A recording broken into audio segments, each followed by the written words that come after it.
Hello, guys, and welcome to Anichat. With me today, I have not Alex I'm not here though.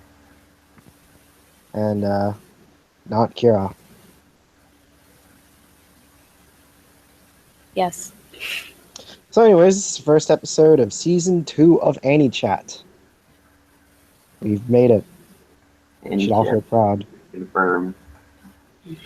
Yes, even if we have only 20 subscribers, we were more likely to get a season 2 than your actual favorite anime. Just let that sink in. Savage. Alright, so, God, I had a topic on mine today, and I was playing PvP, and now I'm pissed, and I can't remember what the topic was. Um, uh, Oh yes, now I remember. What makes a good adaptation from any other media into anime? Hmm. For example, video games, novels, comics. Heck, Do you mean what traits make for a good adaptation, or like what makes an adaptation really good? Should it how faithful should it be? Should it take liberties? Should there be changes to source material? Stuff like that. I think changes to source material should be extremely limited, if at all, right? Whereas, um, um,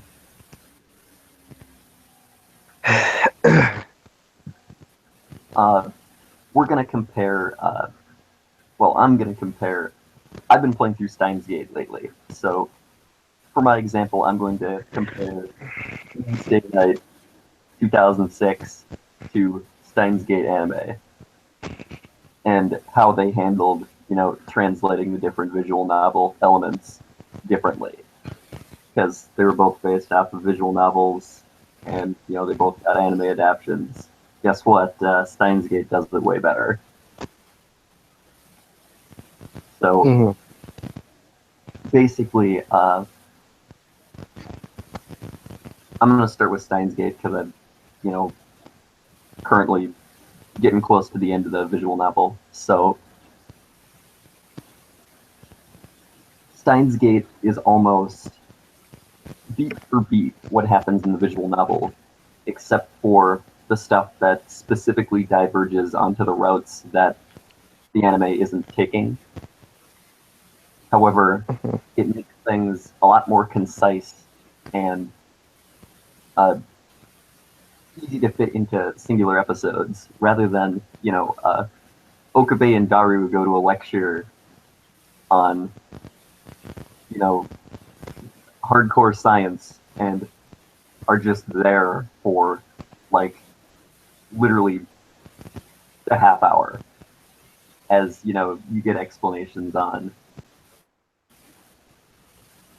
what if this what if you propel a wormhole going at the speed of light to the edge of the universe and keep the other one stationary and are able to move it back to a location that's somewhat close to etc. Like the Steins Gate anime really didn't have that to any level of detail, whereas the visual novel just is like, all right, we're gonna jargon you to death, and it's great. It makes the anime a lot more watchable, and it doesn't like not do the narrative justice. It's just leaving out what would be too cumbersome to adapt. Makes sense. Mhm. Now, when you go to Fate Stay Night 2006's adaptation, they took a lot of creative liberties because they were trying to sort of really make hints at and appeal to people who read the visual novel. However, all of the stuff that they reference from, taking bits and pieces of, the other routes and putting them into, you know, the route that they were deciding to follow with the anime, just it winds up making the adaptation just inferior to, well, pretty much all of the later adaptations of the story. Hmm. because there's been multiple Fate Stay Night anime adaptations. So, and the 2006 one is the worst. So, and it's not necessarily because there wasn't like talent and effort put into the project. Because like if you watch it in a vacuum, the Fate Stay Night 2006 anime is it's decent. There's nothing wrong with it, but because they took all these liberties and tried to they messed with the source material too much, and it really shows. Is kind of what I'm trying to get at. Hmm. Whereas Steins Gate was a lot more faithful, and rather than adding stuff that didn't happen, they just removed stuff that wasn't as important to meet their constraints, basically. Yeah, I And get you. these shows came out. There's a 4-year difference, and that's pretty significant in animation standards. But um, still, I would say that probably Steins Gate is a superior anime to Fate Stay Night 2006. Well, I mean, you can say that, but I'd say Cowboy Bebop is a superior anime that's Day Night 2006, and that's like 10 years before that was even made. Yeah, I feel it, but Cowboy Bebop is a different beast in its entirety. Like, let's be real here. Cowboy Bebop was a series written to appeal to Western audiences at Yes, and it the was extremely successful in doing that. well, I mean, they took out all the weird Japanese incest, lolly tropes and Yes, amped up universal concepts yes, like gambling, space, mm, owing money, mm, cops, bounty mm, hunters, all universal stuff. yep. The big thing about Um, Cowboy Bebop is even though they tried really hard to appeal to a Western audience, it doesn't feel like they butchered it. You get what I'm saying? mhm. Well, that's because, like I said, universal concept. It wasn't necessarily something that'd be exclusive to the West or the East. Yeah, And there's a lot of that in anime and American cartoons yes, that end in well, just poor translation. mm, Like unless it's like some Shakespearean crap, you ain't pulling a half brother or step sibling incest over here. yes. Oh man, Or because when royalties modern, way back in the day. yeah, because modern stuff, when it tries to approach it, it gets meeting with pitchforks and fire. Oh boy, yeah, the thing. Um,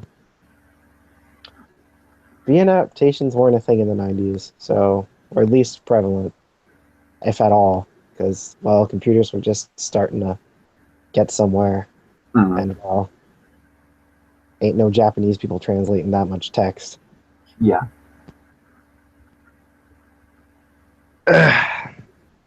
So, Kira, do you want to go next, or should I go next? Oh, she's muted. Okay, that means me. All right. So when it comes to adaptations, I'm going to jump to the manga perspective since you did the Vienna perspective. All Okay. right. So manga wise, usually things in the manga are better. Mm, However, there is stuff that I think animes can take liberties to do to make the overall adaptation better. For example, cleaning up inconsistencies, because let's be real, there is inconsistencies in practically every series, regardless of how good it is. Right? this is true. Like it's it's not even necessarily like they're bad inconsistencies. It's oh, I know what the writer was thinking when he wrote that initially, but then was like, oh god, that was a horrible decision, and not necessarily goes back on it, but slightly retcons it. Mm, Right? Like there's nothing wrong with that. Humans make mistakes. Humans sometimes change their mind, or sometimes you were drunk one night and your editor didn't tell you to change the goddamn story, and you just made poor decisions. So if an anime can clean up inconsistencies that were like somewhere in the like, for example, if a character was like, oh, that's this, right? Hmm. In the anime, and then like later on they're like, no, this and that rather than this and this, right? Yep. If the anime then earlier changes it to this and that to make it more consistent, I think that is a good trait of a good adaptation. I don't disagree with you there. However, I think that's something that's more prevalent in a medium like manga, where you release a chapter every week or every month for X amount of years, Yeah, it starts to wear on your brain rather than because um, if you release like um, a VN or even a light novel, it's more in, this is one really big chunk, and here's another really big chunk. Or if it's, this is the whole thing. If it's written well, there shouldn't be a whole lot of inconsistency. You know what I'm saying? yes, that's why I was pointing at the manga perspective, like you Yep. said. Um, because when you're writing for 10 years and you have to literally go back and read what you wrote, it starts to get bad. Because Hmm. there are various cases where manga writers are like, I wrote that 10 years ago. You expect me to remember off the top of my head? And then they have to go rep back and reread their own manga. And they don't want to reread their own manga. They wrote it. Because once they start reading it, we all have done this. You start reading stuff, you're like, I already know what happens because I did this. Yep. And then you're like, I got this, and you don't read all the way through. And or even worse, you start reading something that you already wrote, and you're like, "Oh, this is garbage. How do people think this is good?" Yes. How am I on volume 50 of my manga franchise when volume 12 was so trash? Because let's be real, that's how it works. Yes. Writing styles, art styles, Mm, choices, all of those change over the course of, like, even over a couple months yeah. sometimes. So, nonetheless, over the course of years. Like, oh, God. It's got to be painful for a lot of writers to go back and read some of their early stuff. Oh, totally. But, yeah, I believe that is another good quality of an adaptation is I don't want for example, I do want some iconic phrases to be, repeated from the original, source material, right? But I Mm, don't want the dialogue to be so exact that it feels like, well, why aren't I just reading the manga? yeah, Like I actually get what you're saying there.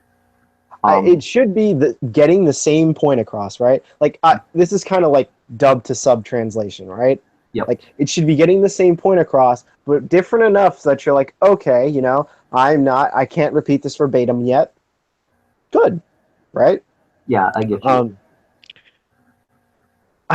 another good thing that I think an anime needs to do to capture the essence of the manga is, well, properly animating the art style, because there have been several cases where the art style in the manga is just significantly superior to what they do in the anime Yep. visually. Yep. There's also obvious cases of vice versa, but it's more likely that the manga has this specific stylized art and then the anime standardizes it, and you're like, well, I don't necessarily like that. Mm, Because like stylistic choices and how you draw characters does add to the atmosphere yeah, of a I feel series. you. Like, for example, if Bleach was drawn in like One Piece style in the anime, first of all, I don't think it'd get as far as it did. Second of all, that'd be horrific. That's why I laugh. So, like, um, One Piece, if it was in the style of, a lot of those are better choices. JoJo's, oh god, I don't think it would have worked as well. Again, um, JoJo's in the style of Fairy Tail, because JoJo's is supposed to be bizarre, whereas Fairy Tail is supposed to be very standard shonen. Hmm. If JoJo was standard art with big boobs everywhere, I don't think it'd get as far as it did Hmm. or is currently. Um, because JoJo's is supposed to be weird, and by God, that art style accomplishes it. Holy God. Um, yeah, I was reaching there with the One Piece one. Um, uh, I figure since we're on the manga, direction, we should at least mention the Collide adaptation Okay, because they definitely adapt stuff. And well, they make I some think changes. yes, and I don't think it's bad. Um, they they really play up the comedy in uh, the anime adaptation, right? Hmm. Like really play it up and just bring up this almost an absurdity factor and throw in a bunch of Yes, fan service. And it's not bad because it still captures the essence of the series and it really doesn't change what happens. You get what I'm yes. saying? However, it just seems that fights involving Gilgamesh, they like to make artistic changes. Yeah. Um, because, all right, let's bring up Angela versus Kid Gil. Angela pushes Kid Gil to the brink in the manga to the point where he's getting really pissed, whereas in the anime, he just scrubs Angela to the ground. Like, I have no problem with this, right? Yep. I don't think anyone has a problem with this. I just find it hilarious because all of the lines he says with an intense hatred to Angela, he has more of an arrogance too in the anime. Yeah. Um, I like how at the end of the season, um, uh, you know, it's sort of the retcon to the fight earlier, and Gil pulls out the hat of Hades and is just like, "Hey, yeah, I can still do crap," and she's just so pissed. Yes. Oh man. That Gil fight was fantastic because he just he does what you expect him to do. Take everything back. Don't steal the Gate of Babylon, people. Yes. Collector's a thing for a reason. Yep. Oh my god, Kid Gil is gold, so um for example, my profile picture in fact. This scene, as you can see, some of his parts of his body have been bloodied and he's been scratched several times. That just didn't happen in the anime. Yep. He like pushes back his hair and then talks trash rather than intense hatred speeches. Because he's just like, well, thanks. I'll let you borrow them for a bit, but thanks for them back. Whereas in the manga, he's like, don't you dare use my stuff. Yep. But both things capture Gilgamesh quite well, though. So, Yeah. because It's not like one of the two doesn't do as well of a justice to his character. yes, Like, it's when she tries to use his chains against him that he's like, "Oh, you didn't do that." yeah, that's just something you don't do. I mean, when he's the best friend of Gil, who's dead, and his only way of remembering him is through chains that he made from his dead body. You Yep. know, that's it's pushing a couple buttons there that you don't need to be pushing. Yep. I mean, how would you like it if someone flailed your friend's dead corpse around? Like, it's not cool. I like when Enkidu's just like, oh, I can't hurt Angela because she's also part you. And Gil's like, but I'm me. Yep. Oh dear. Oh, man.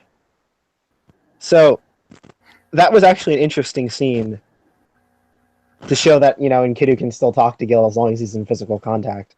Yes. Well, the same thing happens in Zero in the light novel. Like, there's a Yes. scene like the Broskander scene has an additional Gil with the chains dialogue. There's Whereas, a lot of things that were taken out of the Fate Zero stuff, though. Like, not major things, but a lot of things. well, they wanted to focus on just what happens in Zero instead of greater implications, which, the light novel was happy to go into the greater implications. Mm-hmm. Use the quick notes.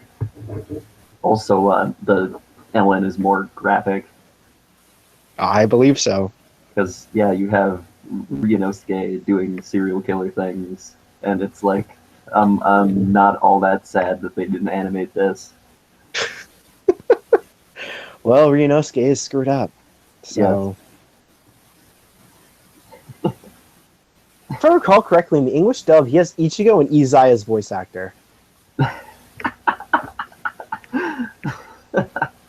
That's funny. And although Ichigo and Izai will kill people, and Izai is crazy, and Ichigo's got that bright hair, I don't think fusing the two gets you Ryunosuke at all. Same. However, I mean, the voice actor did have experience in roles like that, so. Yeah. Yeah. So, my friend who claims to not watch anime was watching Durarara Season 3 at lunch today. And I'm like, that is so anime, I can't. Yeah, when you're 3 seasons down the rabbit hole of Durarara.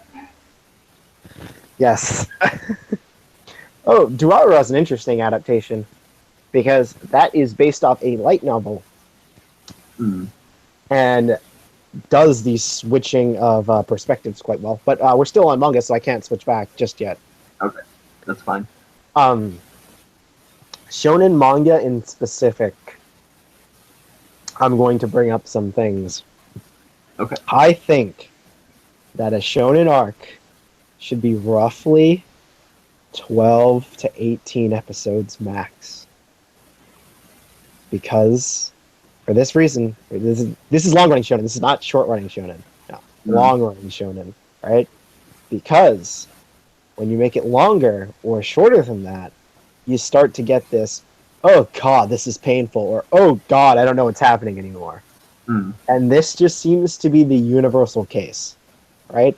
I have a counterpoint. What about with Full Metal Alchemist Brotherhood, where it doesn't necessarily have arcs, it just sort of blends together the entire series? Well, you can call that long-running. You can. However, it doesn't even it's still shorter than Monster. Oh, yeah.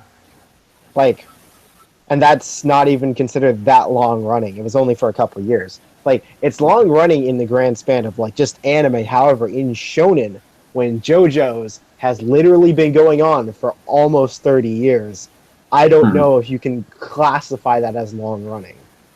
Yeah, but I remember reading the manga, and that had a lot more defined arcs.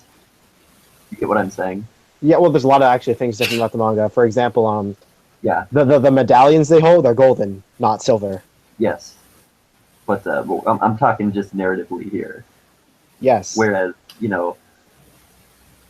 the Brotherhood is really seamless. Like, it just sort of goes where it's going. That's because it assumes that you've already known the source material and you can just flow without having to stop and be like, yeah, this is going to happen. Because you should know what's going to happen, but let's be real, no one knew what was going to happen. Because that implied that we all bought the manga.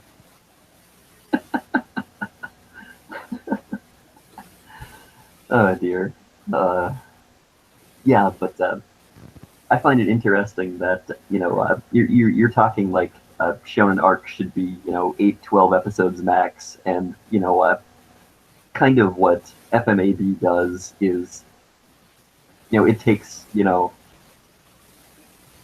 basically splits the first half and the second half into their own arcs. You get what I'm saying? Yeah, but it's also got like episodic episodes where it's just like this happened, this has happened, this happened, this happened, and it switches back between a bunch of different perspectives until there's like 4 episodes straight where it's like a continuous story, and then I'll switch to a different perspective. Like,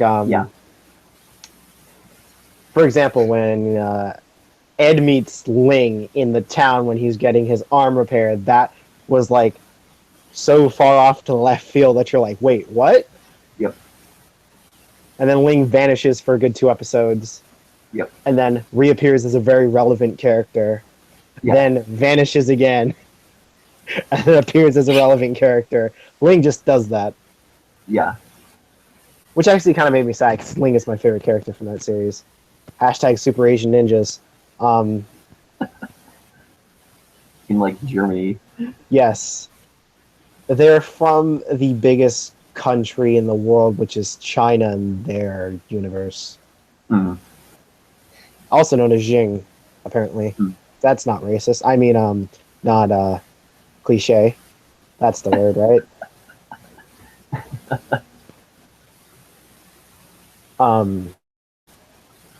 I get what you're saying, but even OG Yu-Gi-Oh had like 3 times the episodes. Yeah. I feel it. Actually, almost every Yu-Gi-Oh has 3 times the episodes, except for Yeah. like 5Ds. 5Ds, I think, is the shortest Yu-Gi-Oh. Okay. Yeah, yeah. And did you know 4Kids always has a season that they just don't dub for every Yu-Gi-Oh series after OG? They just never dub the last season because they'd rather move on to the next Yu-Gi-Oh. Thank you, 4Kids.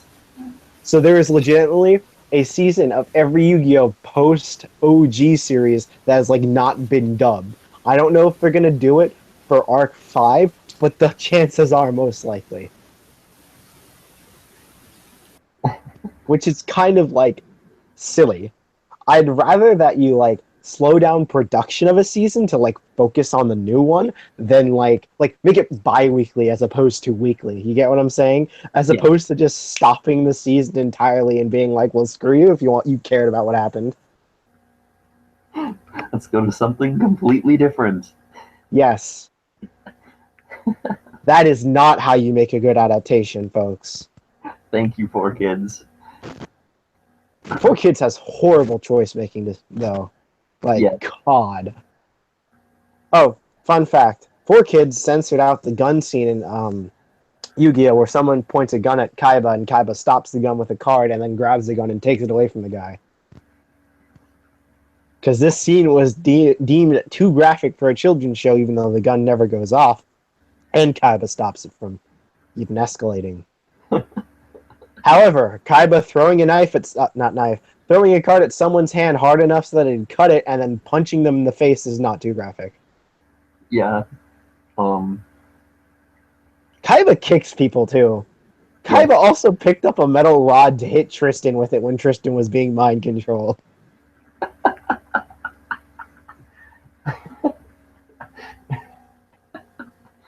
Kaiba, please.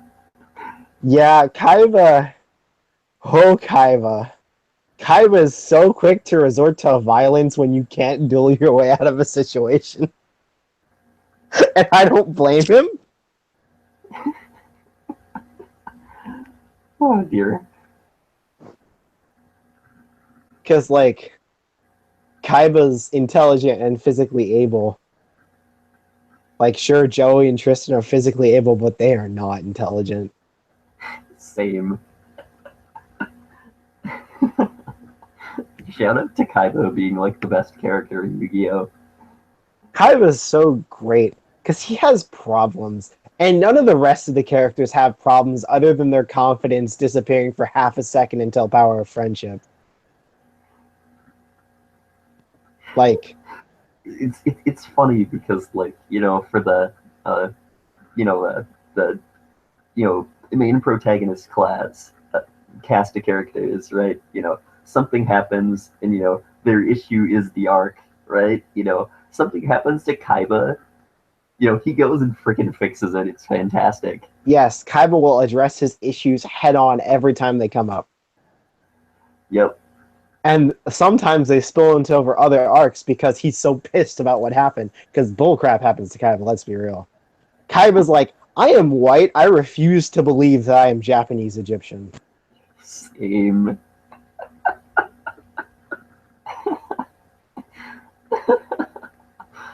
Like, low-key, that is Kaiba throughout the whole franchise. Oh boy. Like, honestly, I think if it were up to Kaiba, he just removed Millennium items from existing because he thinks they're hocus-pocus bullcrap cheating. Because low key they are. Yes. You know what Kaiba's staff lets him do? Kaiba's Millennium item that he's supposed to will lets him mind control people, and Kaiba's just like, no, get that trash away from me.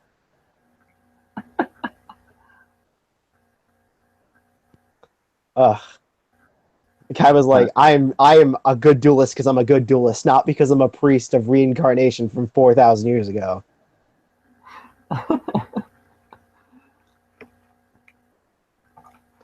Same.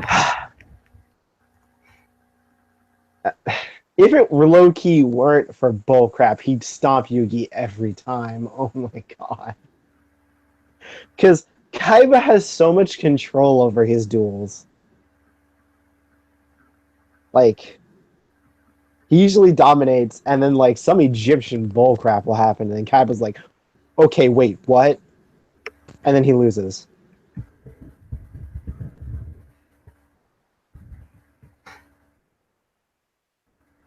Or they cheat.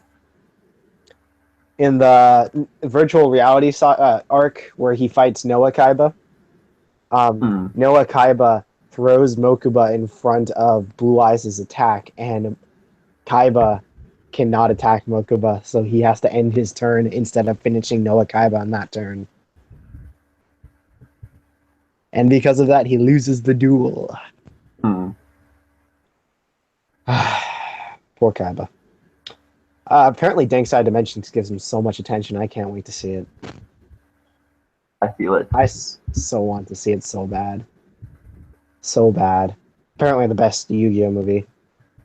The only thing I just have to say is I think Bonds Beyond Time is just probably more fan servicey because you get to see multiple characters meeting each other. Yeah. But when you see Yusei meet Jaden and like Yugi, his personality is kind of flat. Like if you compare it, because like Jaden's like peppy and all. While they're all cliches, it just shows that Yusei is low key Pharaoh without being as cool as Pharaoh. Heck, Yeah. I even think that's why his hair is that way. Because, fun fact, Jaden actually has the most normal hair of a main protagonist in that franchise. Chaz actually has the weird hair of the characters in that one. Yeah. Because, like, Kaiba has normalish hair. And then it's usually the rivals who are the ones with, like, reasonable hair. However, in GX, it's reversed. Because Jaden's just got a full head of, like, brown hair, as opposed to Chaz having this spiked up black hair. Yes. Chaz rocking the protagonist hair. Yes. Also, he's got the most unique design, rocking the protagonist design. He's got, the jacket that is out of school dress code. Yep. Full black. Weird. He's literally got, like, there are no pathetic cards in my deck Kaiba deck. He's got that type of deck. Yeah. Like, if you just think about Chaz, there are so many aspects of him that just would make him seem like a protagonist, and there are just so many aspects of him that just make him seem like he's not. But I think that's what makes Chaz so great. He's probably one of the most unique characters in Yu-Gi-Oh! Yeah. Because, like, he tries to act cool, and he is cool. However, because of the bullcrap that happens around him, he can't always be cool. He's kind of like Zoro hanging out with the One Piece crew. Yeah. Yeah, I kind of get it. Because, like, Zoro is a very serious character in a gag series. And when you're a serious character in a gag series, bullcrap just happens to you, and you just have to go with it because that's just how the writer is doing it. Oh, speaking of which, Chaz is not actually a gag-ish style character in the manga. Oh. And he does not use Ojamas. So he's just straight dragon things? He's just straight dragon rival cliche with confidence issues. Hmm. And that's because the writer of the manga is not the actual writer for Yu-Gi-Oh! He's his assistant. Yep. And the assistant says, I have a horrible time with jokes. Hmm. So this GX is going to be more serious than the GX. And the way he got stuck with that was one night the writer of Yu-Gi-Oh! And his editor got drunk, called his assistant up on the phone, and was like, hey, I assigned you to Yu-Gi-Oh! GX, and you're going to do a couple of the arts for some of my Yu-Gi-Oh! Manga when I don't feel like it. And the assistant was like, what? And then they started laughing over the phone. That actually happened, and he drew a comic of it because he was salty about it. Same. Oh, I love how salty he is because he shows different experiences he's had with his drunk editor and like boss. Hmm. And they're horrible because his editor and apparently the boss are drinking buddies.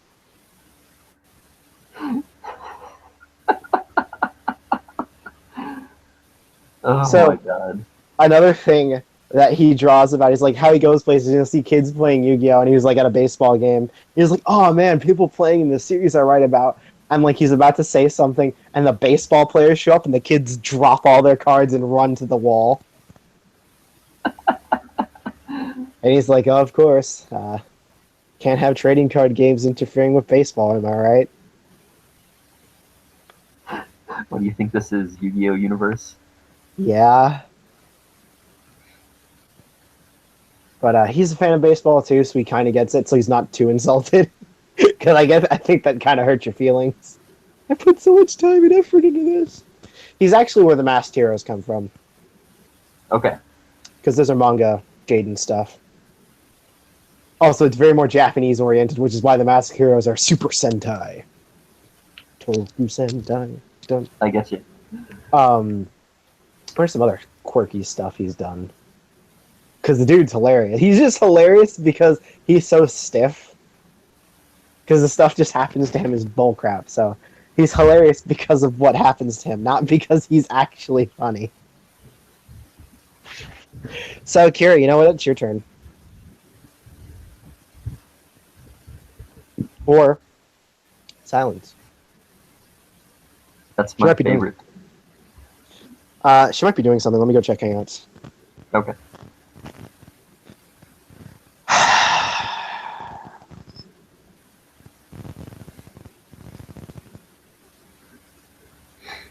She said be right back 31 minutes ago, so Kira should be back. I don't know, though, because I don't trust things.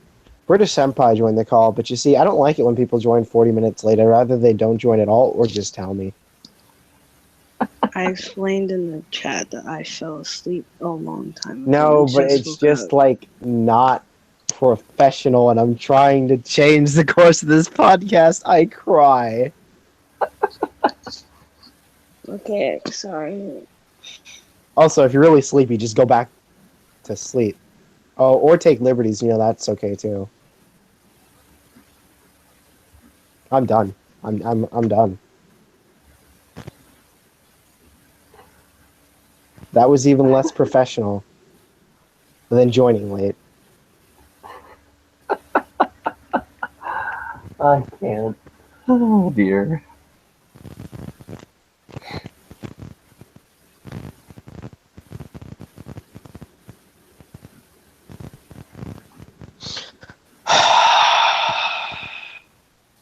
See, this is why I haven't asked to be a real podcast yet.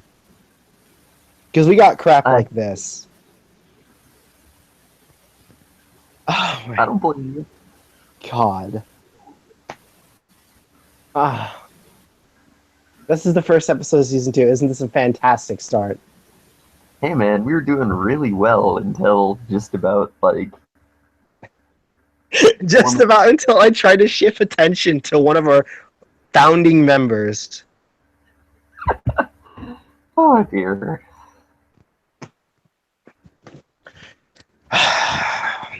Pops open manga box.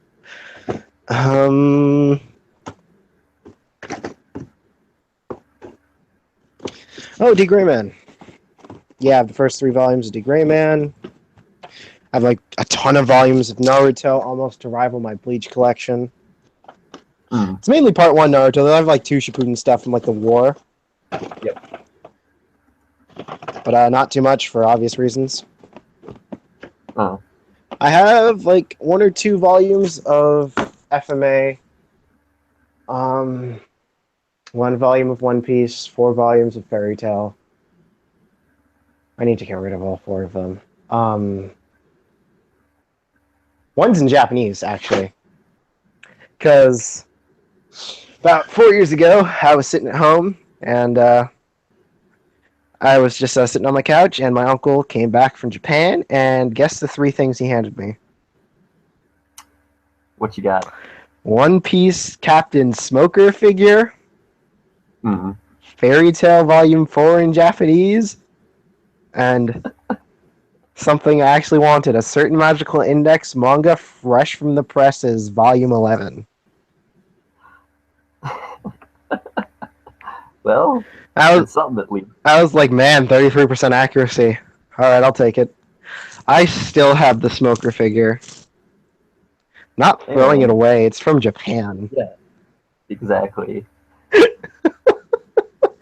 I'm just glad it wasn't like Buggy the Clown or something. I probably would have literally died. Well, at least Smoker's pretty cool. Yes, like I said, I'm glad it wasn't Buggy the Clown who gets shafted. He's that gag villain who keeps coming back. He got Renji'd and then just got wrecked for the rest of the franchise. He literally actually becomes Mr. Satan towards the end and during the war. Like, people like, oh my god, he worked with what's his face. He's got to be like the best pirate, and he fought in the war. Meaning he literally becomes Satan Hercule from Dragon Ball Z towards the end. Because like Hercule, he's just around the fights and becomes famous.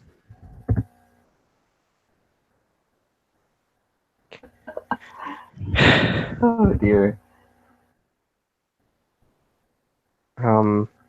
Yeah. Things. Video games to anime, that almost never goes well unless it's like a visual novel. Hmm. That's because video games have too many weird mechanics, just so many weird mechanics. Because, like, yeah, anime is a fantasy medium, and while, yes, some mechanics will transfer well, other ones will be like, well, you know, that would almost make sense if it did actually make sense. Got any input? Yeah. There's an extra anime coming out one of these days, and that's a video game, and I think, at least on paper, it's promising, because let's be real, though, like, that game is, most... Yeah, but isn't... begin with. It's probably going to be based more on the manga, though. Yeah, that is true. Because KH manga removes a lot of the funky mechanics. For example, Sora can't transform in the KH manga. Okay. Sora gets physically tired when he fights more than a couple Heartless at a time, and nobodies. Hmm. Sora, Donald, and Goofy are like, why can't I cast magic? And they're like, oh, your power's reset, and they call it bullcrap.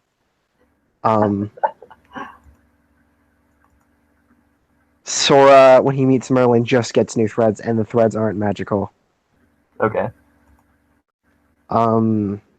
They meet the Twilight Town crew at a festival where Hayner and... God dang it, what's his name? Rival from, like, one of the FF games. Who lives in that town? Who's, like, an a-hole. The Cypher? Yes, thank you. Yeah. I was thinking Sepher, and I'm like, no, that's Extella. Anyways, yeah, him and Hayner are getting into a fight, and Sora launches cotton candy in his face. Rip. And then Hayner is like, thanks, bro, but I didn't need your help. And Sora's just like, whatever, man. And then Hayner, Olette, and Pence are like, Dude, you remind me of someone. Because about an hour before, Roxas is like, I guess my summer vacation's over. Yep. And I'm like, ouch. I didn't need that in my heart, but okay. Honestly, that is one of the saddest lines in all of KH. Guess Oh, my summer yeah. vacation's over. Like, the characters whose life sucks the most in KH are Ven and Ven and Roxas. I think Roxas inherited it from Ven, though. Just having a Yes. sucky life. Like, over the course of like 1/3 of a game, Ven goes from being basically Sora to he literally tells his friends that he wants them to kill him. Yeah. You know whose story should be sad but isn't because he just wrecks face? Riku. Same. His life should really suck, but it just doesn't because he just solos every time. The only part of his life that sucked is where he got turned into an old guy. An old guy being quote unquote what Sora and Kyrie would describe him as when he's like a 27-year-old man. Yes.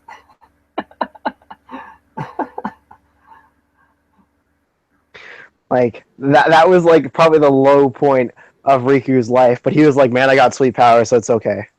Yep. He gets to keep most of them, but he doesn't get to keep his teleportation crap, which I call bull crap on, by the way. I mean, if you can literally manifest darkness from your hand to turn it into a sword, I think you should be able to still open black holes. Yeah, I agree. But, you know, that's just me. Yeah. That was plot convenience, though. Mm. Because even Riku's like, this is bullcrap. Yep. That's Like, let's just, leave while we're ahead. Nope. yeah. I like how Riku continues to stare at his hand after they try to explain it to him. Same. Because Riku knows they're full of crap. Riku actually believes that like everyone besides like Mickey is full of crap, though. He's just like, yeah, okay. Whereas with Mickey, he's like, oh yeah, Mickey, I got turned into Zemus, and Mickey's like, what? He's like, yeah, I know it kind of sucks, but whatever. Mickey's like, okay, thank you for being very trusting, I guess.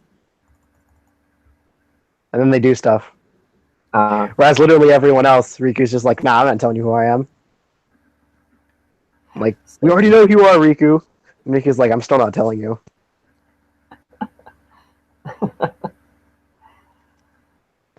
Oh dear.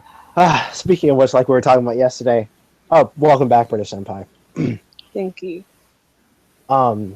Is that I love how the organization never dared send Axel after Riku because they didn't want to risk him just dying. Same. They would send like the lesser disposable members besides like Roxas to fight Riku. Because they're like, if Shion dies, big whoop. Right? Yep. If Roxas dies, whoa, we got a problem here. We don't want the doll. No one wanted the doll. Right? So Ripping Shion. Who's Shion is what I usually say whenever we talk about days with friends. Same. So, okay, I've done this like 6 times, and each time people are like, dude, she's like one of the main characters. And, like, oh, jeez. It flies over their head, and then they think about it, and they're like, you're a terrible person. Oh, jeez. I always love saying, who's Shion, when I talk about the Kingdom Hearts franchise. Because it's so great! Oh, dear. You can't tell me that's not one of the best things to say to a fan of Days. It's pretty good. I've been doing it since I was like 13 because I thought it was funny then, and it's still funny now. That was 5 years ago, guys. That was half a decade ago. Days is old now. Kingdom Hearts 3 when? Yes. It's like confirmed when Half-Life 4 comes out. Yes, so I actually bought a 2.8 final chapter prologue, and I did the Aqua tech demo side story thing, Mm-hmm. and it's pretty good. Like, even though it's cat girl Aqua dress up simulator, I'm okay Yeah. with this, I guess. Um, what I really like is how they have like the mana system in Kingdom Hearts 2, reaction commands, but also command styles and special moves from like Birth by Sleep, and it's it's really well put together, honestly. Mm-hmm. And the whole game looks like you're playing like the Kingdom Hearts 2 HD cutscene. Yeah. Because you're literally 2 console generations, Yeah. ahead of the curve. Because that game came out over a decade ago. Cage 2. Cage 2 still has good graphics. And that blows my mind. Well, the thing with Cage 2 is it's stylized just enough for the graphics to not get old. Yeah. You get what I'm saying? Mm-hmm. Like, nothing looks ugly or dated in that game. It aged way better than, I'll tell you, the first Star Wars Force Unleashed game. Oh boy. Yes. Well, that's because the first Star Wars The Force Unleashed game was like, we're going to try to push everything to the limit on this, and then now that limit isn't even impressive, so it's just like, Yeah. oh, well, this game is still fun, I guess. Yeah. But Cage is something. Love the franchise. But man, there's just some roundabout crap, and I hate roundabout crap. Yeah. But Cage gets really roundabout when it starts being like, well, when are we going to make Cage 3? Hold on. We're not done with the story yet. Are you sure? I thought we had everything ready. We're not done with the story yet. Okay. Was Recoded really necessary? Oh, we're not done. I think that's like the conversations whenever they talk about Cage 3. Yeah, I feel it. Cage 3D, everyone got so hyped, but then it came out for 3DS, and everyone was like, oh, it's not an actual, third. Yep. That being said, Dream Drop Distance is okay. Yeah. That's what everyone says. It's like, if you're a hardcore Cage fan, play it. Yep. Like, you get to play as Riku. Yes, that is hype. I like how Granted, you don't play as Riku, you don't want to play as Sora, but you have to, so... Well, let's be real. The people know you want to play as Riku. Because like back in Cage 2, and they gave you a little taste of playing as Riku in a not Game Boy game. Yep. You're like, oh my god, I might let Sora die. Same. Because, all he was missing was a couple more combos, and it would have been perfect. Yes. Oh my god. Yeah. And he's so swaggy. Yeah, he is. He's Sephi Light Edition. Mm. Oh my goodness. Except not, Except he's not a villain. Yeah. At least anymore. Except he was the last boss of the first game. Spoilers. Yep. Spoilers for like a decade and a half old game. Yep. It did come out in 2002, didn't it? I think that Kingdom Hearts was like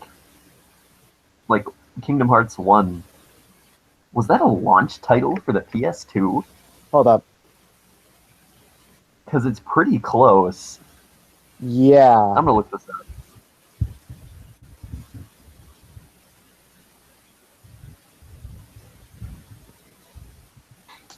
All right. Well, we want the Japan release date. Oh, Cage is doing an Xbox release? Oh my.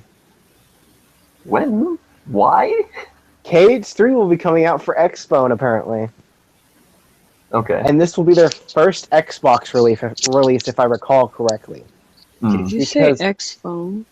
yep, Xbone. XB1 Xbone. Yeah. And that was because I looked up KH and then it automatically sent me to Xbox, and I was like, this is not what I wanted, but okay. So it came out March 28th, 2002. Now, let's see. PS2.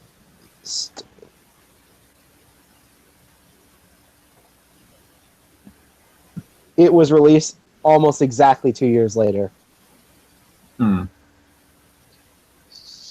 It was, I think that counts as like one of the first season of games then. Yeah. Man, my PS2 is almost 20 years old, that means. Holy God. Oh dear. Oh man, now I feel old. Like low key.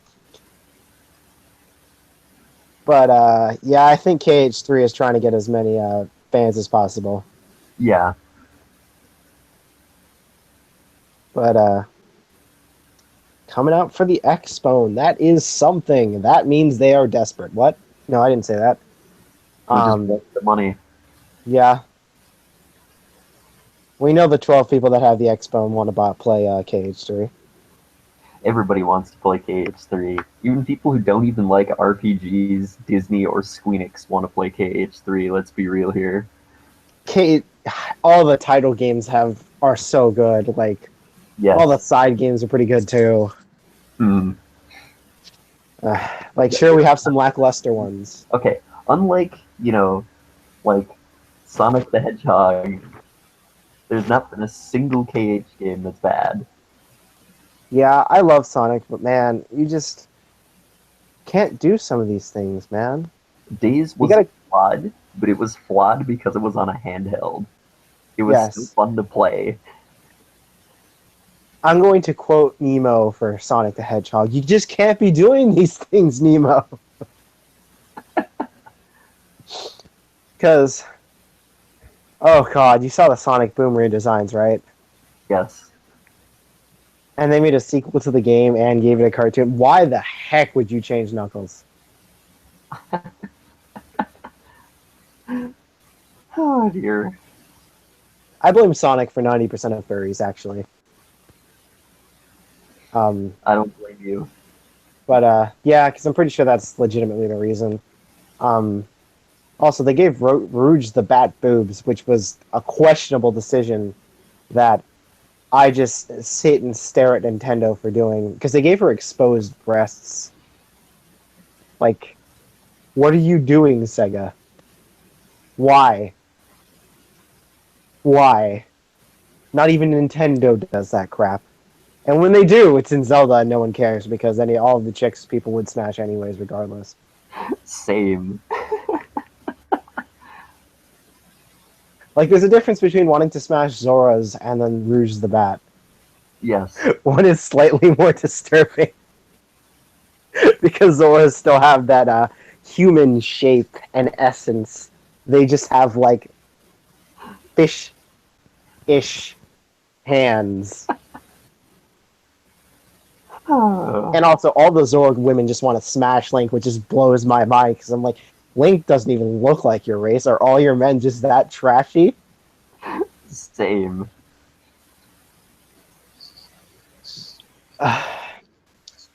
So is, like, Link half Hylian in Twilight Princess, or is he full Hylian? Because he hangs out in a human village. Yeah.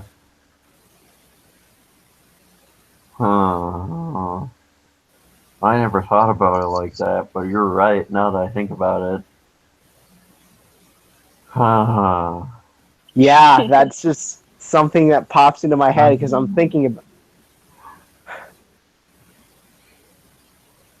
I didn't even. That is, yeah, isn't it some world blowing crap? Because TP is different. You're not hanging out with other Hylians. Yeah. You're hanging out with a bunch of humans. And that's weird for Link because Link is usually of full Hylian descent. Yeah. But, like... Yeah. there's Yeah. not a whole lot of regular humans in Legend of Zelda. Yes. And he hangs out in a village full of them.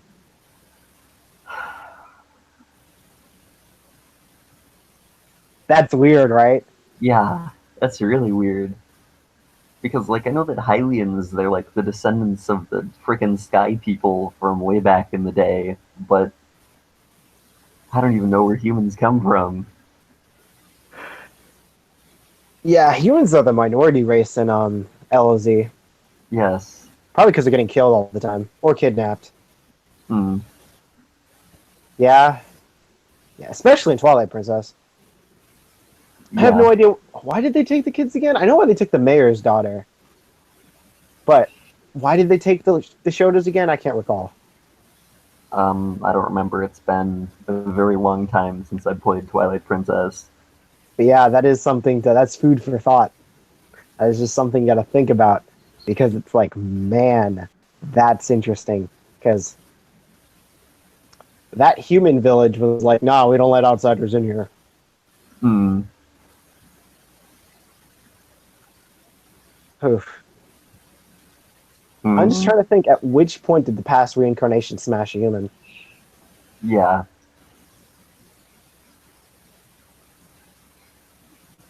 That's a good question. Oh, LOZ. Doesn't help that Link doesn't give you his background. The other people give you his background. Also, it's funny because as Link to speak, you have to be a dead Link. Same. You have to die, then you gain the ability of speech. It must be weird being that dead Link who trains him in heaven. And he's just like, man, I can talk now. I talk a lot now, actually. He can't talk. I'm also not going to tell him that I'm Link. Yep. I like when Link in wolf and in human form just meets the golden wolf and he's just like, what the crap? On his face. Yeah. And Midna's just like, oh, touch it. And Link's like, are you crazy? And the wolf touches him and he gets sent to a different reality and he's like, well, what? Yep. It's like... it's a reality where you could, like, see the entirety of the world map all at once. Yes. And it's all ethereal. Doggo Link has more facial expressions than real Link, and I think that's hilarious. Because real Link is always angry, because you can tell he's always pissed. Mm. Because he has to go through bullcrap. Like, for example, he gets turned into a doggo. And then this chick jumps on his back. And you know he doesn't like it because he always makes a thud noise when she jumps on him. Mm. And she talks trash. Midna talks so much trash. So much trash. But at least she's not like Navi, where it's like, hey, listen. Same. I actually turned off my sound in, which game do I have again? Let me pull it out.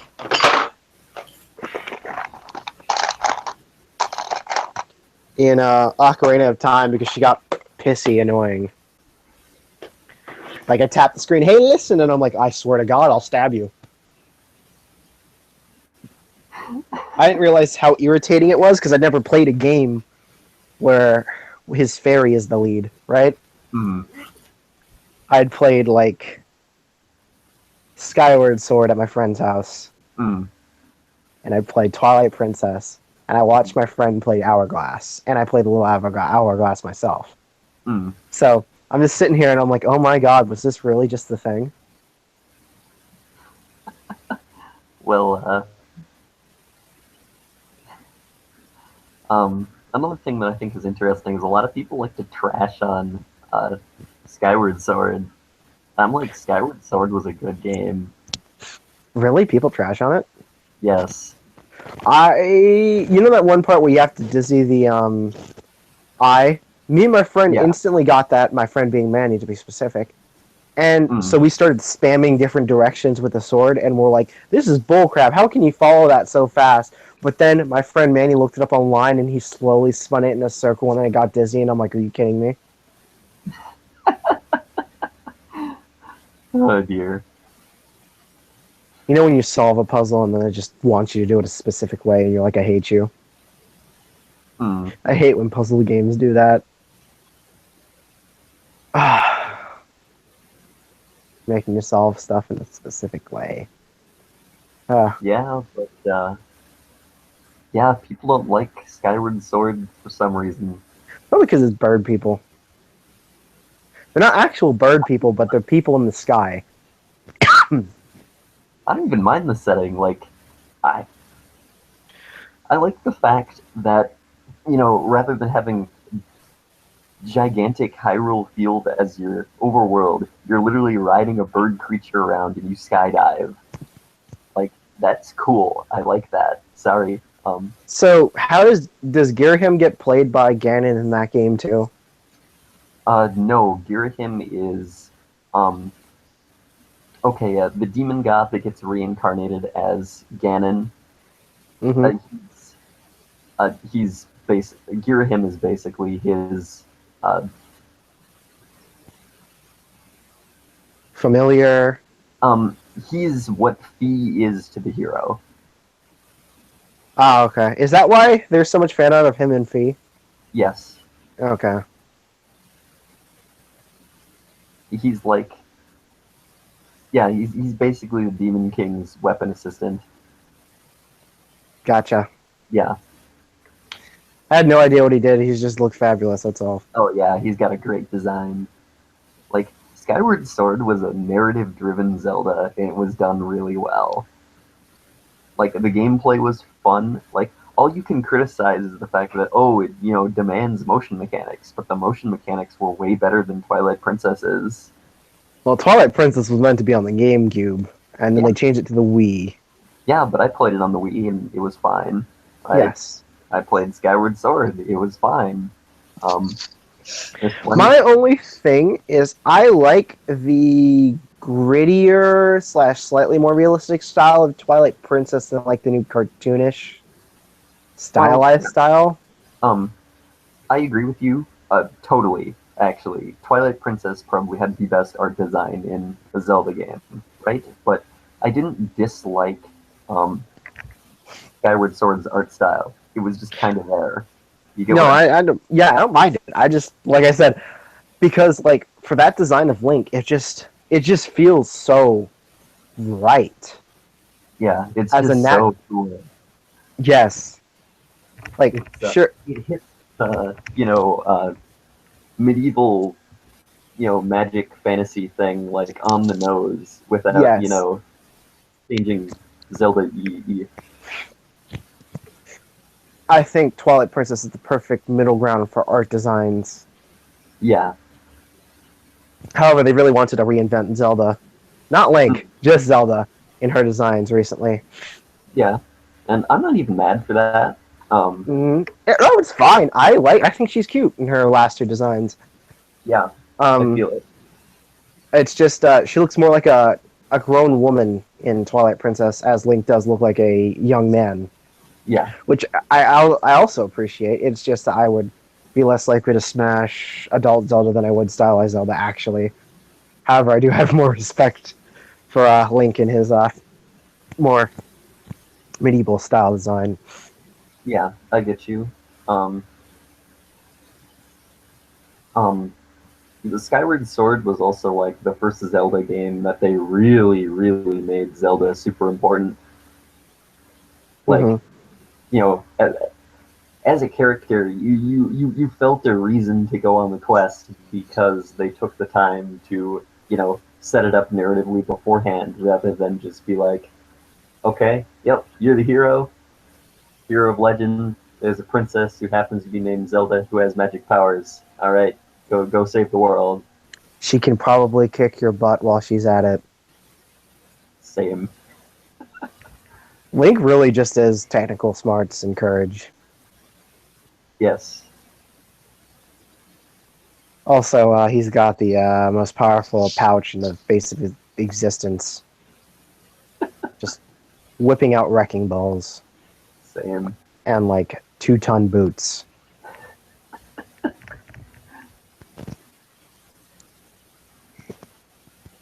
Oh, Link. Raise the iron boots. Yeah. I mean, it shows that Link's strong, but my oh my, you just question where how Link just put stuff in. I like how fast he quick draws stuff, though. Yep. It's like, whoop! And you're like, oh, okay. Put sword away. Wrecking ball. Yeah, apparently there's a lot of sexual innuendos in Breath of the Wild. A lot. There's one where you read a letter written by about you, and it's there's a new boy in town, and he looks like he could really string up a bow. I used to be an archer, and I can't wait for that boy to put an arrow in me anytime soon. Same. And he stares at Zelda's butt in another scene. And I'm just like, man, Nintendo's just upping the sexual innuendos because they know their audience is getting older. Oh, dear. Also, they're upping their waifu game by just adding a bunch of female characters. Yeah. Looks at Fire Emblem. Oh, yeah. And for that matter, Hyrule Warriors has like 80 bajillion women, but that's just because Link just apparently hangs out with a harem. The only dude in his like franchise is like male dude, Tinkle, and like Ganon. Because there's like no other relevant male character. Like, I guess there's a couple, but like, what do they ever do in the long run? Oh dear. It's just the girls flirting with Link and giving him advice. 90% of the time.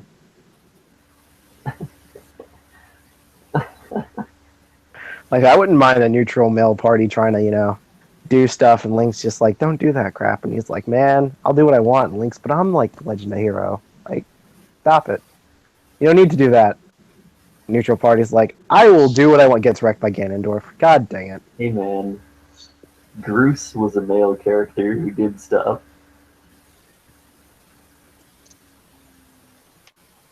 Goes to Wiki.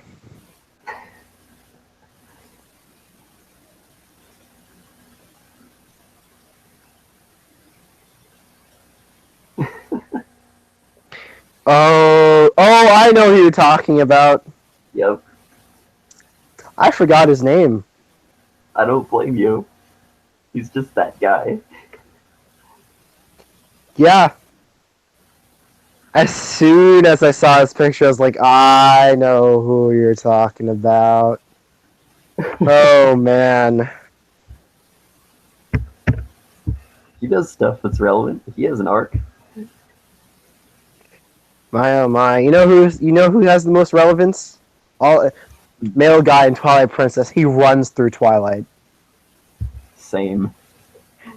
Dude is faster than Epona. On foot. And I like how Link's terrified every time he sees him. Quick, Epona, go faster. I don't want any mail from this guy.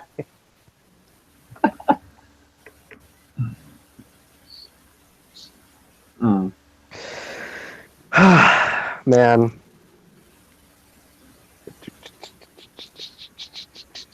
I wonder if in Japanese Girahim is called Majin Girahim because Majin is Demon Lord. Maybe. What's also interesting is, like, there are not very many demons in Legend of Zelda. Like, there's a lot of ghosts. Yeah, but, like, you know, demons are confirmed to exist, but, like, there's 3 of them, and one of them is just the reincarnation of another one. Well, alright, let's be real here.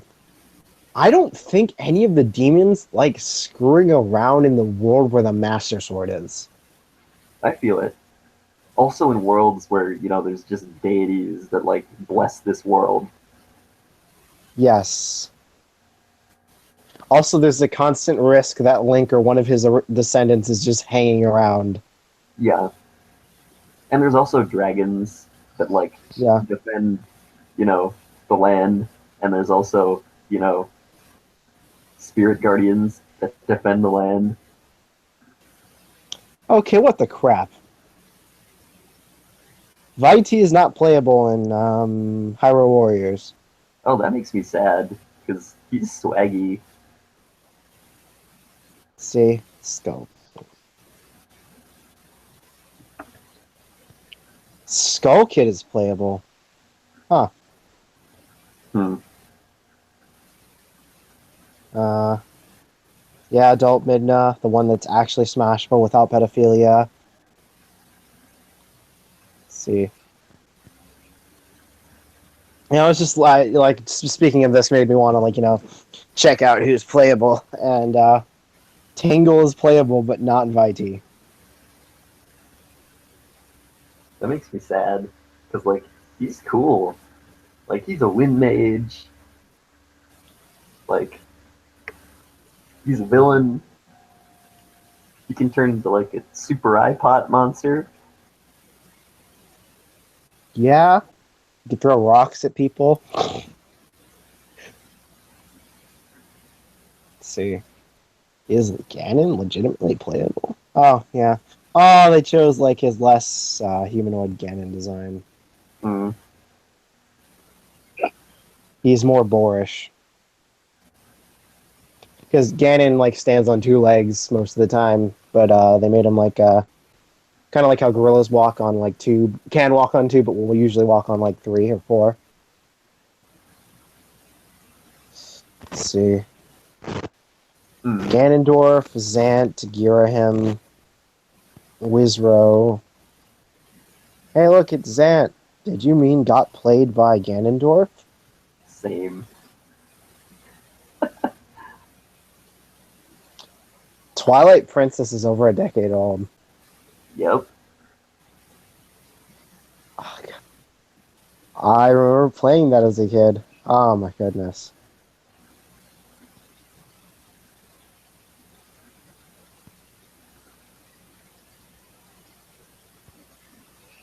Oh my. Rip Zant. Rip anyone who's not Ganondorf, and then rip Ganondorf. Hmm. Oh man, is that his Hyrule Warriors design? That is legit. Hold up. I'm gonna screen share. Okay. Let's see. Share. And then I got a pin. Present to everyone.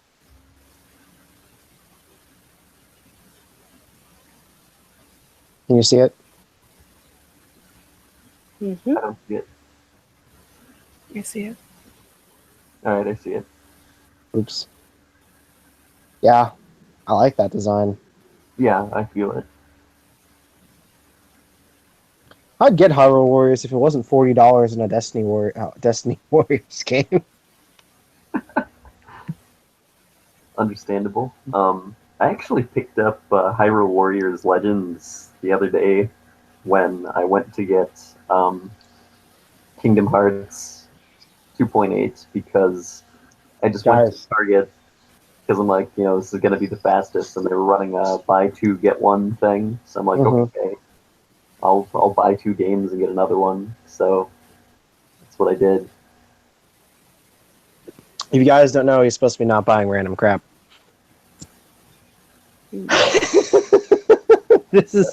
We had this conversation.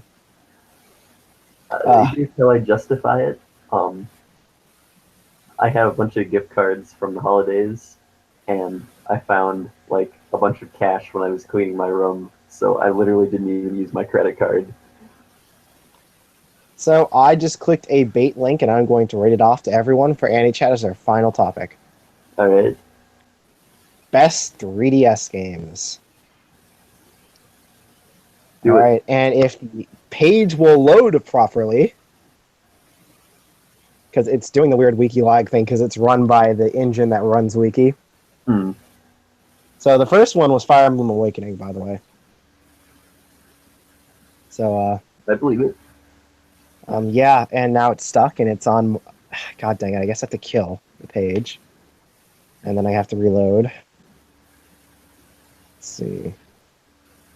Okay, here we go. There we go. It should load better. The second one was Super Mario 3D Land.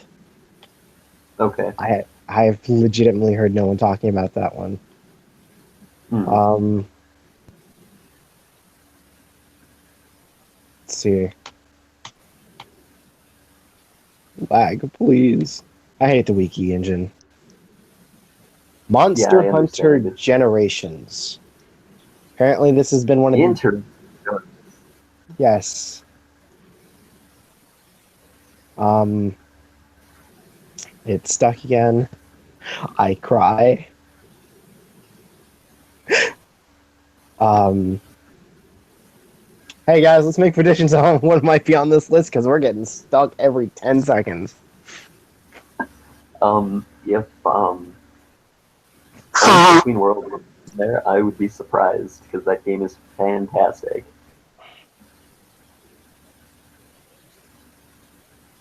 Okay, let's see. Animal Crossing New Leaf. Interesting.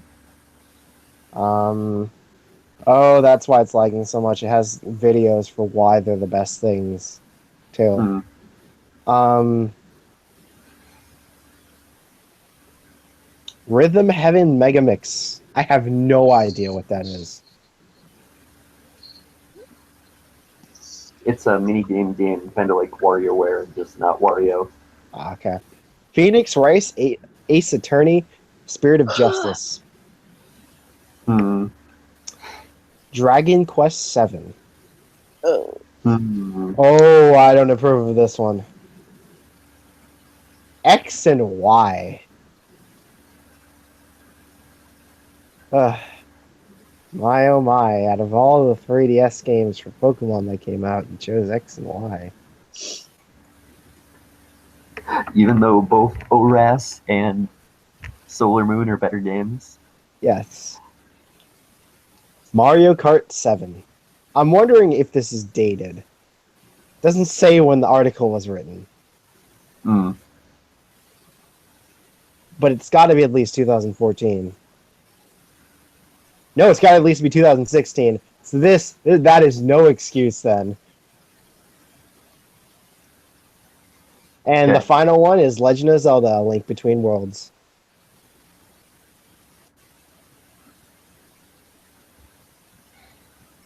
Well, it's on the list. Yeah. There's no real order, but yeah. Because fandom doesn't like to do baity stuff like Watch Mojo. Not that baity, Hmm. at least. We had to watch a Watch Mojo class video in class today. Okay. Top 10 60s TV shows. So why is the Mario franchise so infuriating, no matter what version of the game you're playing? That's a good question. Um, I liked Galaxy. I like Luigi's Mansion. That's probably my favorite Mario game. I don't know if you can say it's like a spin-off, but like the Luigi games are very different. Yes. And Galaxy was Mario reinventing itself, but Yep. that's because there's less bang your head against the wall until you bleed mechanics. Yes. I think the overworld where you're waiting to go to places in your galaxy is pretty cool. Oh, yeah. I agree. However, Mario Kart and the main Mario games make you want to stab your eyes out and then eat them so you don't have to watch yourself play them anymore.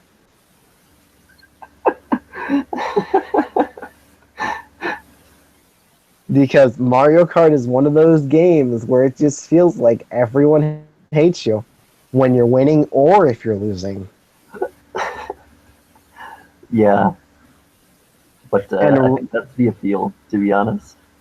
and regular Mario just feels like you're consistently chugging bleach with aspirin and then having your stomach pumped.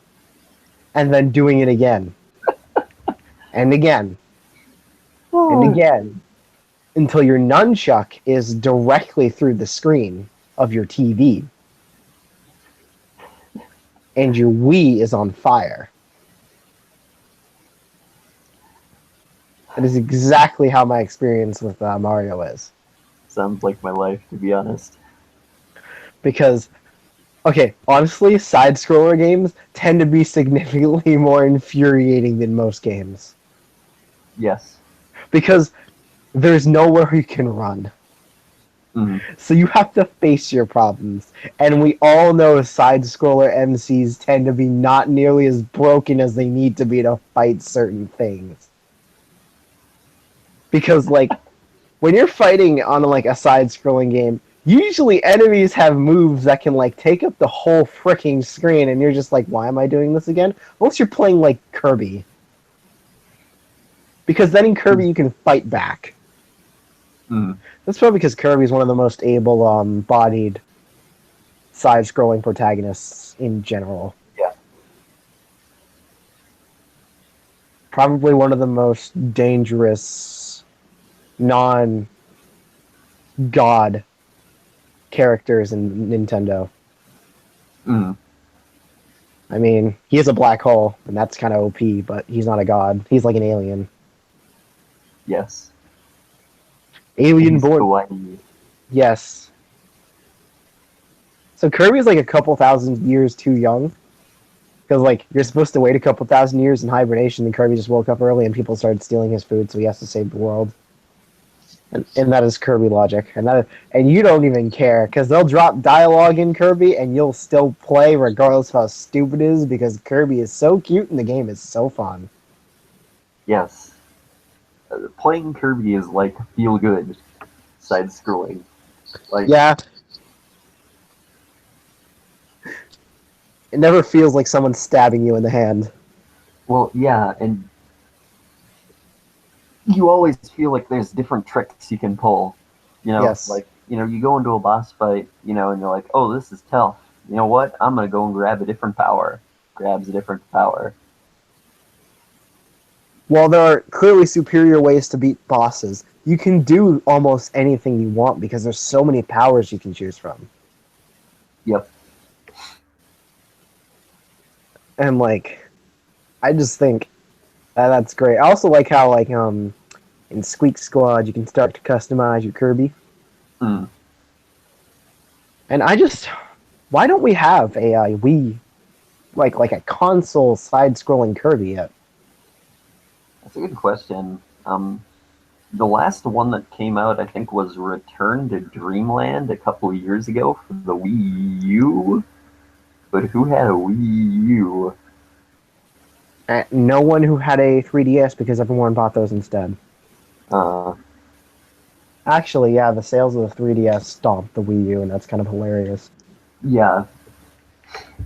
Especially because it's a handheld in an era where, you know, handheld. Everything's mobile. Yeah. So, Alex, did I tell you about my frustration? Like with the 3DS? Because it's so mobile, I keep forgetting it's not my phone, so I go to go do stuff, and I'm like, God dang it, it can't do that, can it? Rip. Yep. Now you see, So- I didn't have a phone before I had a 3DS, so I don't have that problem. Yes. Okay, so to finish this off, there is a new grand battle in Fire Emblem Fire Emblem phone game, and it is Cancer. It is literally the hardest one, and they said that in the description. I send in Taku Meme gets destroyed in a single turn. Also, it's one of those ones where unless you enter the danger zone, enemies don't move. Is it like the last one where it's literally you can only enter the danger zone one way, and when you do, the person you send in just gets gangbanged? Yes.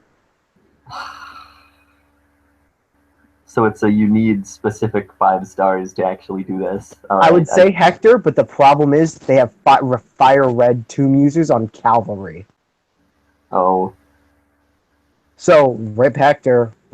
It's actually like a really hard counter to people who have close and like far counter. hmm.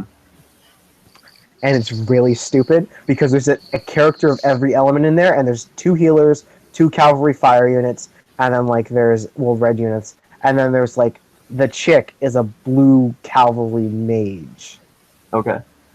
who bursts. Mm-hmm. So, yeah, and I hate when they're like, "Oh, you have to enter the danger zone for enemies to move." That's not how it is in Fire Emblem. You move one space, there's already 3 wyvern riders down your throat ready to gangbang you. Yes. I hate the phone game sometimes. And The thing yet, with actual Fire Emblem is, the units are intelligent to a certain extent. Like they have AI, different classes have AI that's beneficial to them, and you can work around that. yes. Yep. So, despite me hating the Fire Emblem phone game, I am the farthest out of all my friends. I have 8 max 5 stars. And only one of them doesn't have a skill that's not learned. It's a final skill for, like, a support thing. It's boost speed, and my character's already maxed, so I don't understand how I'm going to get special points for that. I have to wait till I get fusions stuff for him. I want to die. So with me today has been Kira. I think. Yep. Maybe. Yep. British Senpai, if she's even in call anymore. Hi.